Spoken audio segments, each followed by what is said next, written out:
Hello Ragers, I hope that you are all doing well. Today is a much anticipated, long-awaited FHTV return to form. I'm sure you know the drill by now. I talk about 10 cool and unique brands for as long as I feel like, and you are forced to listen. I will provide a brief insight into the brand's history, dumb down what the brand is all about, talk about any important pieces or motifs, and discuss the current creative directors or designers of the brand. This video serves as a good starting place to each brand, but by no means is it a comprehensive guide containing every single fact about everything. We're going to be talking about a lot of cool designers today, and I strongly encourage you to look into them further, as a single video cannot do their careers justice. We'll explore some influential designers of the past, as well as some important designers of the future. As usual, links with more information will be posted below. And none of these brands are paying me, I simply like to talk and make little videos for you people on my computer screen. This will probably be a long one, so make sure you have a nice meal prepared whilst you sit in front of your monitor alone in a romanticized, melancholic solitude and gaze in awe at what you're about to see. Although you may know it as Summer's Archive, cool Saks fifth brand, there is much more to Helmut Lang than the brand currently appears. Helmut Lang, one of the most influential artists in menswear history, and who the label is named after, was born in Austria in 1956. Helmut originally set up a fashion studio in Vienna in 1977, and opened up a boutique a couple years later when he was only 23 years old. It wasn't until 1986 when the first Helmut Lang collection was debuted in Paris. Right away, it was evident that Helmut would be a polarizing figure in fashion. Although minimalism was becoming more commonplace in the 80s and 90s, no one was able to do it like Helmut. He was able to strip away all of the excessiveness of fashion down to a refined, utilitarian, yet still experimental and modern collection, and continued to do so throughout his career, continuously finding new ways to improve upon his craft in the work of the past. He strived to achieve perfection. His work often featured very careful and particular cuts, sharp lines, and obviously high quality and high-tech materials. He was known to use some pretty unconventional materials too for the time, which included rubber, feathers, and metallic fabrics, which aided in redefining the silhouettes of the 90s and early 2000s. Some iconic and notable pieces that Helmut created throughout the years include the painter denim, which is probably the most recognizable piece, as well as the bondage cargo pants and jackets, as well as the tank tops, and many others that I know I'm leaving out. In 1999, Lang would enter a partnership with the Prada Group, who later acquired the brand in 2004. Lang himself would later depart in 2005, and not long after that, the brand was sold to Link Theory of Japan. Lang was a true man of his craft, and unfortunately the discontent that he felt with Prada and money drama were too much to handle, as sales fell 60% over 5 years from 1999 to 2003. Lang is known for bringing streetwear to high fashion, bridging the gap with his luxury denim. Denim was a major source of income for the brand, and when Prada decided not to outsource production, they were shooting themselves in the foot essentially. Yes, this made the brand and denim more exclusive and was in line with traditional luxury ethos and protected the image, but it ultimately contributed to the demise of the label. And another unfortunate factor that contributed to the rise in exclusivity and scarcity of more of the archive items in particular stems from the fire in 2010 that burnt down Lang's personal archives. From that, he became intrigued with the idea of destroying his critically acclaimed works in order to use them in his art, as seen in the series of 16 columns that he created for his project entitled Make It Hard. Helmut Lang is still in operation today, but it is obviously not the same as it once was. It's actually way cooler now, TBH guys. They worked with Travis Scott in 2017, and that's pretty epic and boss. Overall, Mr. Lang was a pioneer in many regards. He was even heralded as the first designer to debut a collection over the internet in 1998. His forward-thinking ways have inspired many, which is evident throughout the fashion industry today. Moving on to a current hip and cool designer that has certainly made a name for himself throughout the past 10 or so years, we have Simon pour Jacquemus and his label Jacquemus. Born in January of 1990 in France, Jacquemus was born into a family of farmers. Both of his parents were creative though, with his mother being into decorating and his father singing in metal bands. At age 18, he would go on to briefly study at ESMOD, which is a French private fashion school, but he wouldn't stay there for too long as he left to work for Citizen K fashion magazine in the position of an artist manager's assistant. Jacquemus has stated that he is pretty much fully self-taught, which is pretty inspiring given his success. However, the Jacquemus label was initially born out of tragedy. When he was just 18, his mother passed away in a car accident, and it is very clear that his mother has played a pretty major role in his creative work, as indicated by his 2018 collection, which is inspired by his fond childhood memories, with his mother being the muse of the collection. Getting back to the brand's conception and his first collection, when he went to Paris in 2010, he convinced a couture workshop to produce his first collection. A spontaneous decision to ask a seamstress to make him a skirt was the start of something great. In 2010, he had some of his friends wear his designs for Vogue's fashion night out in Paris, and only 2 years later he was invited to present his work at Paris Fashion Week. Jacquemus is a very dedicated guy. He initially used social media and sent a lot of emails to notable people throughout the industry in hopes of getting recognized, and it certainly worked. Taking a look at the clothes themselves, it is very evident that they have that French vibe, and I would show you what I mean, but I don't want to get demonetized. Jacquemus is a fan of loose cuts, uniform-esque style, and naturality. He is inspired by simplicity and the world of films. Some recognizable pieces that he has designed so far are obviously the many bags, this big hat, the asymmetrical skirt, amongst many others. His pieces have gone on to be sold in many notable department stores, such as Opening Ceremony in New York and DSM in London, as well as many others. He has been recognized by LVMH a couple times, and in 2017 he won the Fashion Director's Choice Award at the Elle Style Awards. He debuted a menswear line in 2019 and has gotten into the world of feet through partnering with Nike for a capsule collection, which was previewed in May 2022. He has certainly accomplished a lot so far with no signs of stopping, as seen through interest in opening long-term retail stores. Definitely a designer to keep an eye on. This next one is not strictly a brand per se, but more so a multidisciplinary, experimental, creative escapade with ventures in the realm of fashion. From the About page on their website, Acte TM is a Berlin-based artist studio and creative direction practice founded in 2018 by Philip Groth and Sasha Huth. Acte creates ideas, narratives, and systems, images, spaces, garments, campaigns, objects, and films. They have commitment to use boundary-pushing technology and innovative solutions across their many endeavors. They are very keen on collaboration and have been highly celebrated in Berlin as well as across the rest of the creative world. They have done art direction and design work for a plethora of well-known brands already, such as Prada and Adidas. They worked on the Off-White x Maybach collab, as well as with Matthew M. Williams and Givenchy. They are a frequent high snobiety collaborator and have worked with O32C to create an outdoor-inspired editorial for Spring-Summer 2020. What caught my eye recently was the capsule collection they debuted with Mercedes-Benz at Mercedes-Benz Fashion Week Berlin. The ACC01 collection combines fashion and automotive design in an interesting and experimental way. The collection features 28 pieces that utilize outsourced leftovers from various applications in order to develop sustainable, wearable pieces that stay true to the automakers and Acte's visions. All of the pieces shown are innovative in their own way, such as a bag that references the chassis of a car and how it parallels that of the human body structure. It is all really interesting stuff, and I recommend that you check out their website as it highlights all the projects that they've been a part of. Circling back to another highly accomplished and influential individual on fashion as a whole, we have Dries van Noten. Dries was born into a Belgian family of tailors in 1958, which pretty much ensured that he would be introduced to the world of fashion. At a young age, he would tag along with his father to shows and collections in the likes of Milan and Paris, which planted the seeds for his future endeavors. In 1976, at 18 years old, he enrolled in the fashion design program at the Antwerp Academy of Fine Arts. He would also do some freelance design work on the side, which helped him gain some more practical experience. Also, during this time period, he would meet Christine Mathies, who he would eventually co-found his label with. Dries graduated in 1980 and continued freelancing for a bit before debuting his own line in 1986, and which he presented in London as a part of the Antwerp 6 collective, which, if you are a fashion lore aficionado, you know that he was a part of. Although obviously this would not formally come into fruition until like the 1990s when the press started referring to them as such, but you get the idea. Anyway, his first collection was pretty much immediately bought by Barney's New York, a company that has continued to buy his women's and menswear lines ever since.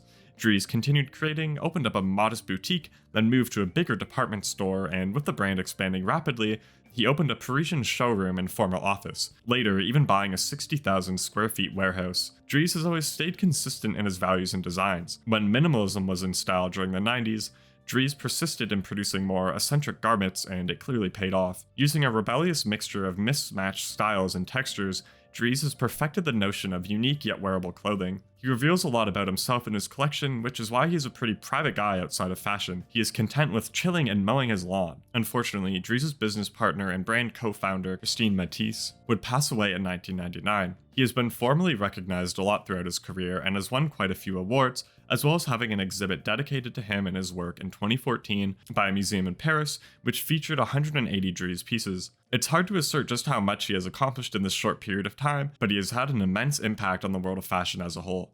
In 2018, however, Puig became a majority stakeholder of the brand, but Dries still remains as chief creative officer and chairman of the board, as they continue the tradition of releasing a women's and a menswear line twice a year in Paris.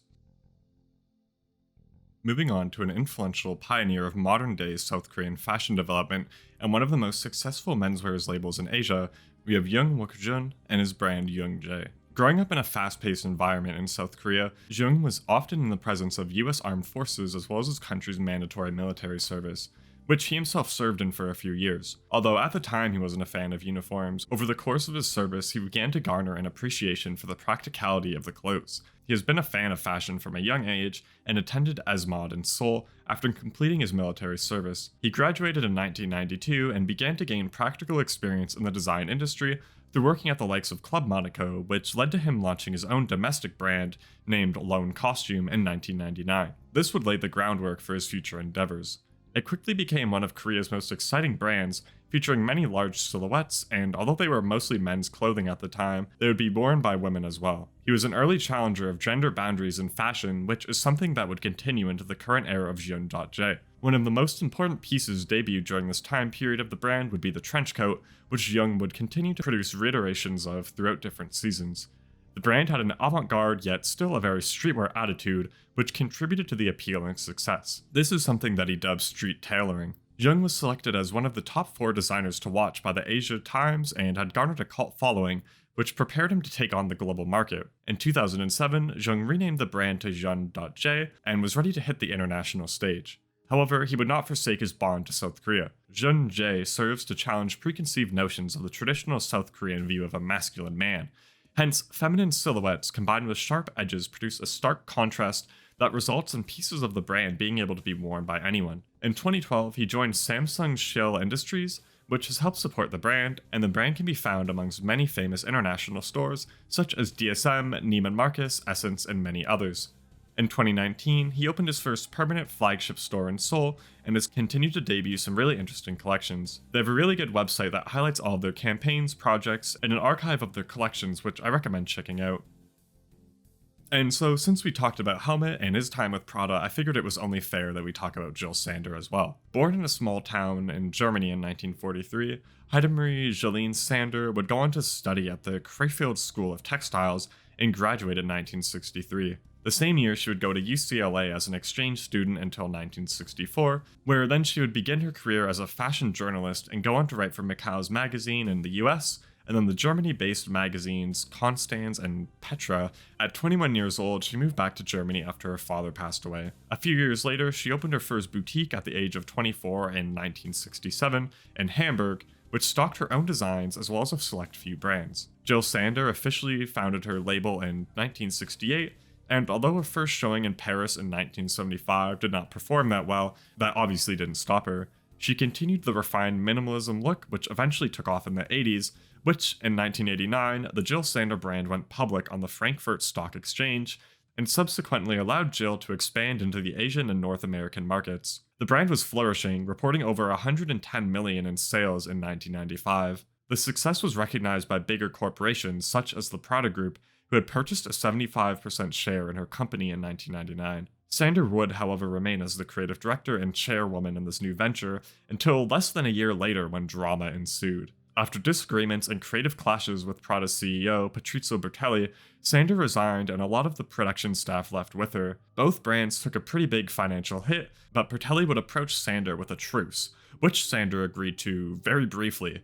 Unfortunately, it would not last long, as their differences seemed to be just too insurmountable, as Sander would again leave in 2004. Raf Simons would then go on to creatively lead the Jill Sander label in 2005. In 2006, the Change Capital Partners acquired the label from the Prada Group, which was then sold to Japan's Onward Holdings. Jill would subsequently go on to work with Uniqlo in 2009, where she would design women's and menswear branded as Plus J. The collections did really well in Asia and made their way to Uniqlo's NYC store in 2010. Eventually, after an 8-year absence, Jill would return to her own label in February of 2012, succeeding Raf. But, of course, this would not last long. After just 3 seasons back, Jill would leave again as a result of personal reasons. Currently, Lucy and Luke Muir serve as the creative directors of the brand, which was fully acquired by the OTB Group in 2021. Jill has worked with Uniqlo as recently as 2020, and has been highly recognized in and amongst the fashion industry, receiving awards from the Federal Republic of Germany, and ultimately described as the Queen of Less. Another notable German-born designer pertains to Daniel Dalcour.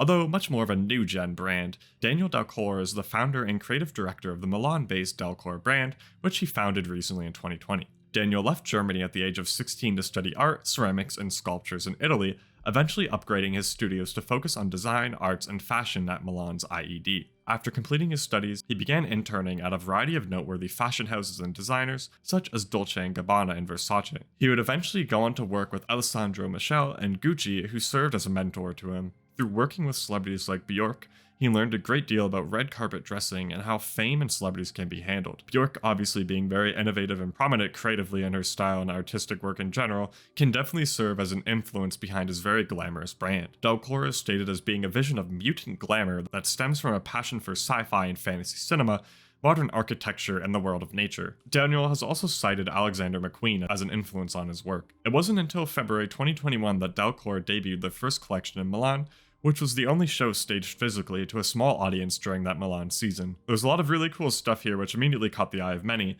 and he has only continued to innovate for the 2022 and 2023 seasons so far. Everything seems to be going well so far, as Dalcora has just recently opened up its first store in Sardinia, Italy. This store serves to encapsulate the juxtaposed technological innovation and infused spirit of nature that the brand has quickly become recognized for. Now, if you have ever browsed quality reps, then I'm sure you are familiar with this name. Post Archive Faction, or PAF, is a South Korean label founded in 2018 by Dongjung Lim and Sukyo Jong that has quickly garnered a cult following through their impressive garment construction techniques and interesting utilization of technology and functionality. Dongjung went to design school in Seoul, studying industrial design, and began designing products for an IT corporation before moving into work involving e-commerce platforms. Through his early career experience, he came to the realization that he wanted to create his own brand, despite not having any prior professional experience related to fashion. However, this did not hold the brand back, as it has essentially allowed the rebellious, defiant ethos of the brand to shine through and promote a sense of authenticity. Through PAF, Dongyun has built up a great creative team and environment, starting with obviously building up PAF with Sukyoung Jong, the co-founder, and then adding Yo-yun to the team, who is Dongyun's art class mentor. From there, a lot of the other members of the PAF team that have joined on were previously close associates of the co-founders. Originally, the brand was called RSST, but in 2018, PAF debuted their prototype-themed fall-winter collection. There are definitely quite a few standouts from this collection, and PAF hasn't stopped since. With the goal of creating the archive of the future, PAF has gone on to release multiple collections since, as well as the newly introduced women's wear line, and recently they have even opened their flagship store in Seoul. PAF have certainly continued to cement themselves as a force to be reckoned with, even gaining recognition from LVMH in 2021, where PAF finished as a semi-finalist for the LVMH Prize for Young Fashion Designers.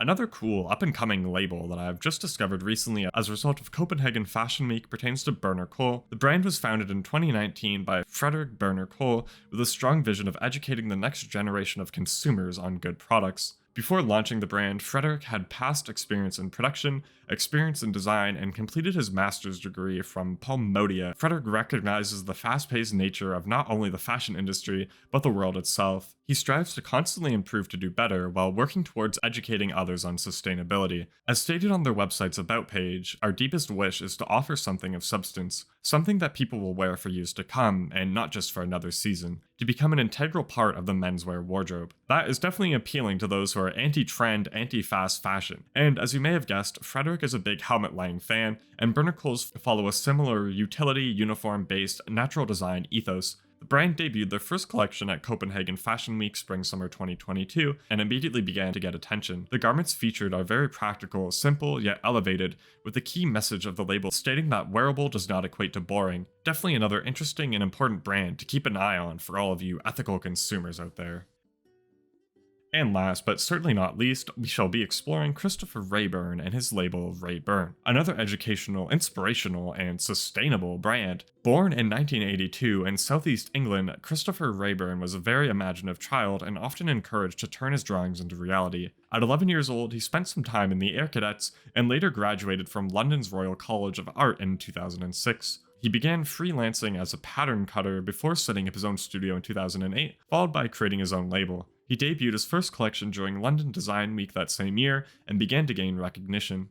In 2009, he showcased his menswear work in Paris and received an award from the International Ethical Fashion Forum, gaining further support and allowing him to show off his work at London Fashion Week later that year. Pretty much everything Raeburn makes comes from redeployed military fabrics, and this is done for a few main reasons. The first of which being functionality and practicality, and wanting to make use of the overproduced excess supply of military surplus fabrics and garments and such that don't get used. He basically wants to give it a new lease on life. He's even repurposed parachutes for the spring-summer 2010 collection. From there, raeburn has only continued to flourish through obtaining multiple collaborations, debuting a plethora of interesting collections, and achieving an impressive amount of rewards.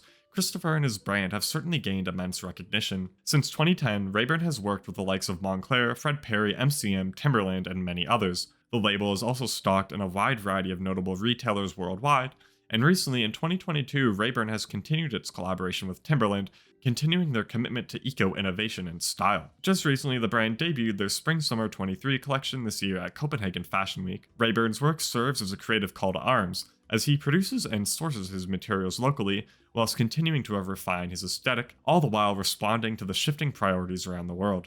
The recent collection was pretty boss, if I do say so myself. It was inspired by the SR-71 aircraft like the Blackbird planes, and as a Call of Duty Black Ops veteran, I appreciate this one. Anyway, raeburn is definitely another highly accomplished brand that promotes important notions of sustainability and longevity that are of utmost importance given the current fashion landscape that promotes nothing but excess. Wow guys, that was certainly a lot of information to take in. Honestly, you should take a break, maybe reward yourself with a snack of sorts, and then, just to make sure that you got everything, you should watch this video again. Maybe even watch it 4 times all the way through, just for good measure. And I'm just kidding, obviously, I wouldn't want to subject you to hearing my Redditor voice for that long. All in all, if you made it this far, I do really appreciate it, and I'm really thankful for your time. Hopefully this served as an inspirational, educational piece of content that serves as a form of encouragement and enlightenment. Anyway, have a good rest of your day. Later, Ragers.